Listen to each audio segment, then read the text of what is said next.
잠시 후 여러분은 고대 문화의 변혁기, 춘추 전국시대에 대해 모두 알 수 있습니다. 자, 그럼 로빈의 기록을 시작합니다.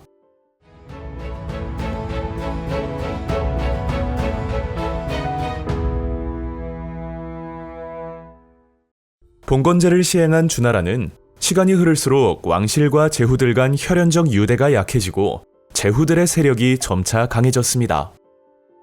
이후 주왕실은 기원전 8세기경 내란이 벌어지고 서쪽에서 밀려든 이민족 건융이 침입하자 수도를 호경에서 동쪽의 나급으로 옮겼습니다. 주나라의 수도를 옮긴 이후의 시기를 동주시대라 하고 이전을 서주시대라 하는데, 동주시대의 시작을 기점으로 진이 중국을 통일할 때까지의 시기를 춘추 전국시대라 부릅니다.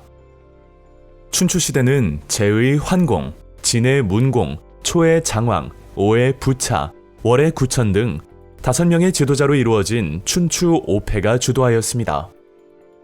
이들은 주 왕실을 보호하고 변방의 이민족을 물리친다는 존왕 양의의 명분 아래 제후국들을 이끌었습니다. 하지만 전국시대로 접어들면서 진, 초, 제, 연, 한, 위, 조로 대표되는 전국 칠웅이 등장하여 약소 제후국들을 병합하고 서로 패권을 놓고 다투는 약육강식의 시대가 펼쳐졌습니다. 이 과정에서 도시국가는 점차 영토국가로 발전하였고 봉건제는 점차 군현제로 바뀌어 갔습니다. 또한 남쪽에 위치한 제후국의 발전은 창장강 이남 지역의 개발을 촉진하였으며 이를 통해 주나라의 문화는 점차 남쪽으로 확산되었습니다. 춘추전국 시대에는 철제 농기구의 도입과 소를 경작에 이용하는 우경이 시작되었습니다. 그 결과 토지 개간과 관계 작업이 발달하여 농업의 생산성과 효율성이 크게 증대되었고 제철업, 직물업, 제염업 등의 산업 발달이 촉진되었으며 교통의 중심지에는 대도시가 형성되었습니다.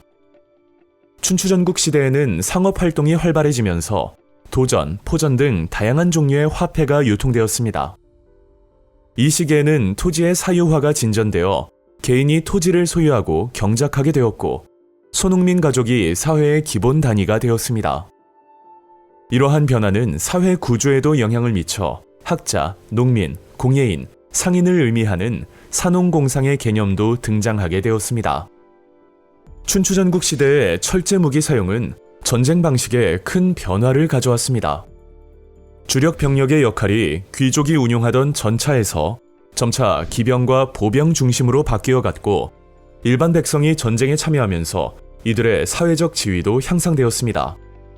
춘추전국 시대는 신분이나 국적에 관계없이 능력을 가진 인재들이 관료직에 임명되었습니다. 특히 지식과 학문을 갖춘 사계층이 관료로 널리 등용되었는데 이러한 변화는 제자백가라 불리는 사상가들의 출현으로 이어졌습니다. 제자백가는 혼란한 사회 상황에 대한 실질적인 정치 사상과 해법을 제시하였는데 특히 유가, 법가, 도가, 묵가 등의 학파가 주목받으며 각자의 관점에서 사회 문제 해결을 위한 방안을 모색하였습니다.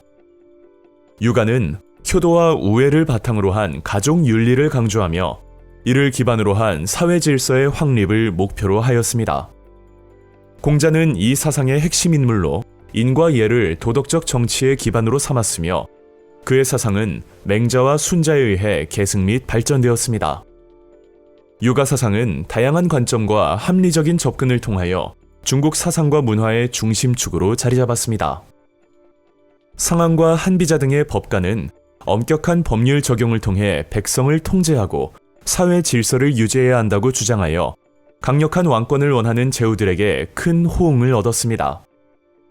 노자와 장자로 대표되는 도가는 유가나 법가의 사상과는 달리 무위자연을 주장하며 정신적 자유와 자연 그대로의 삶을 강조하였습니다. 도가 사상은 중국인의 자연관, 회화, 시 등 문화적 영역에 깊은 영향을 끼쳤습니다. 묵가의 대표적 인물인 묵자는 모든 사람을 차별 없이 사랑하는 겸해와 상호 부조를 통한 사회적 평화 추구를 강조하였습니다. 묵가는 계층 및 국가 간 갈등이 심화되던 시대적 배경 속에서 평화롭고 공정한 사회 구현을 목표로 하였습니다. 이 밖에 병가의 손자는 전쟁을 효과적으로 수행하는 방법을 제시하기도 하였습니다. 이후 중국의 역사는 어떻게 흘러갈까요? 진나라의 중국 통일 편에서 아주 자세히 알려드리겠습니다. 로빈의 역사 기록.